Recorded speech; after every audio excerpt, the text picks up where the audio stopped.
News Channel 8 has your ticket to the Highlight Zone. Welcome to the News Channel 8 Highlight Zone. I'm Greg Wavernick. What a night of action we have for you. Aaron Matus and Emily Cumlin will both have reports from our big area games, one of which has the Onalaska Hilltopper boys basketball team just one win away from a trip to state in Madison. Let's go to Menominee as they face Northwestern, the #1 ranked team in the state in Division II. First quarter, Hilltoppers come to play. Tyler Adams, hard drive to the hoop, basket in the foul. Anna's up 10-7. Second quarter now, it's freshman Nick Arndt showing his range. The three ball ties the game at 15-all.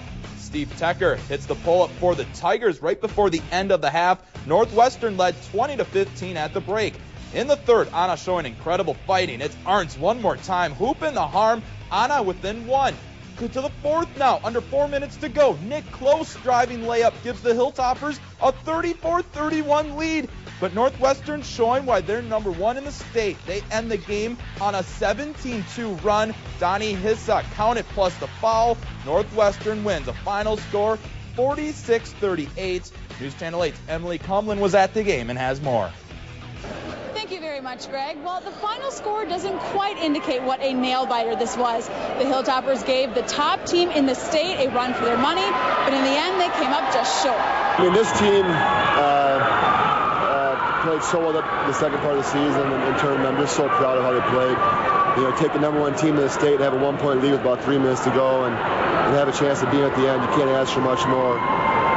Somebody that coming at the beginning of the season, I told them they were crazy, but that just shows what happens when kids work hard and believe in each other.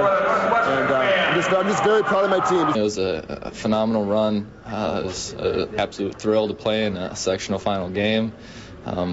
The game, was exciting. Came down to the last 3 minutes.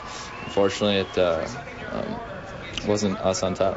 We played a really good team in Northwestern. They haven't lost a game yet this year. And we came out, we gave them a run, and we just ended up 3 minutes short. Like 1 point we were up, and then they just put the pressure on, and we just couldn't handle it. So the Hilltoppers' 6-game winning streak also comes to an end tonight, and so they finish up the season with a 14-11 record. Reporting from the campus of UW Stout, I'm Emily Cumlin, News Channel 8 Sports. Great season yet for Onalaska. Thank you very much, Emily. Well, no surprise, the defending state champion Aquinas Bluegolds are back playing in the sectional final. News Channel 8's Aaron Matus was at their game tonight and joins us now live in the studio. Hey, Aaron. Hey, Greg, this was a good one. Standing in the way of Aquinas making their 3rd straight trip to state is a Marshall team, fresh off a win against traditional powerhouse Cuba City. We go to Baraboo for a game that had fans on the edge of their seats the entire way through. Jimmy Whitehead providing some early energy, much like the semifinal. Two-handed flush, tie game early. Michael Hansen had 9 big points in the first half. His layup here puts the Bluegolds up 20-14. Aquinas had no answer for Max Franklin in the first half. The senior scores 15 points in that stanza. Aquinas down 1 at the break. Franklin opens up the third quarter with back-to-back 3-point plays, and that opens up a 7-point lead for Marshall. But back comes Aquinas. Tony Favre bucket cuts the deficit to 1 here in the third. Then in the fourth, it's going to be Favre again. Gets the putback here, and the Bluegolds now up by 2 points. This was close the rest of the way. Here's Jimmy Whitehead. Going to shake a defender and knock down the shot. Aquinas leads by 1 point. Here's Marshall's Alex Kohler gets the ball at the wing.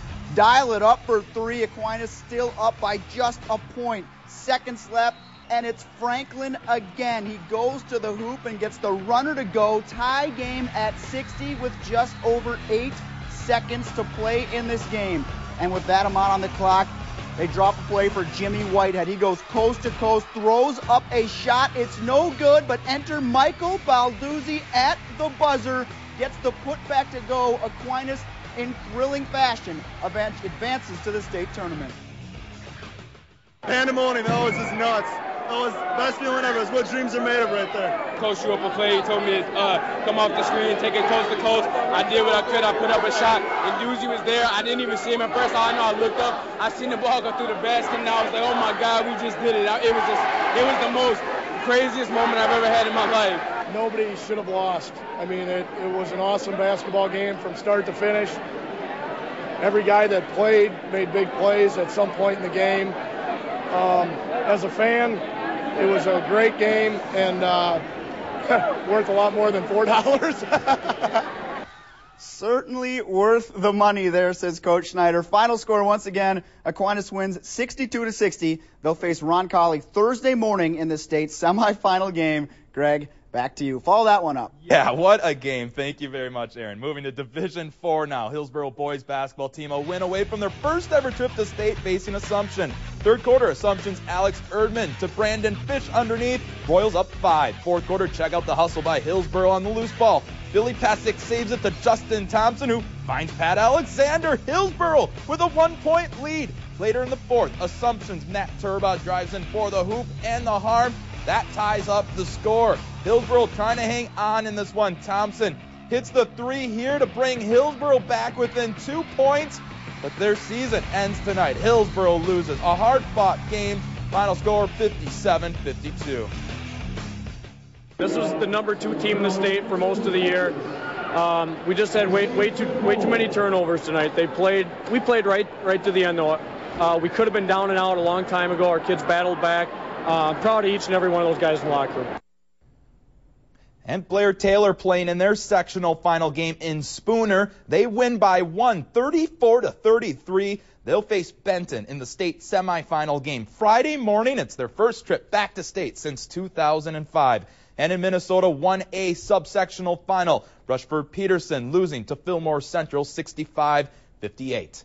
The Winona State men's basketball team begins their defense today of last year's NCAA Division II National Championship. Warriors only a 6th seed in their regional after losing in last week's semifinals of their conference tournament. Winona State begins with a win, defeating 3-seed Metro State by 1 point. They will play in the second round tomorrow against Augustana, who upset 2-seed St. Cloud State. Winona State women playing their second round game of the NCAA tournament. Warrior season coming to an end on the ladies' side as they lose 75-69 in overtime. And we're taking a quick break, but much more yet to come, including a state tournament that's getting hosted in our area. We'll be right back.